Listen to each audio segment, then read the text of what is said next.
Bandeko na nga kala mingi te na on s'est préparé na kende kolala. Une auditrice a contacté nga, a raconté nga histoire na ye en ce moment. Azosala na lieu moko ya mosala ezali différent na lieu na ye. Ayebisi nga chaque été bachangeaka bango na basite. Voilà, au lieu bazala na point A, baa na point B.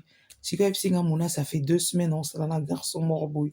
Collègue quoi, baza ebele mais particulièrement oyo wana.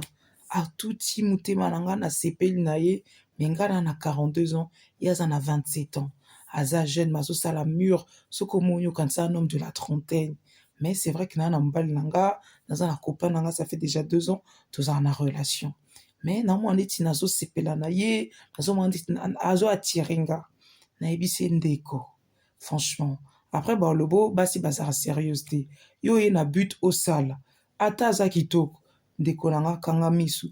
Mona ye lokola voiture ya kitoko, tant tozala na nzela tomona ba voiture ya kitoko. Totali pe misu pe etali tolobi waouh, voiture en kitoko, mais tokosimba ta, tokokumba ngo pe te eleki nango.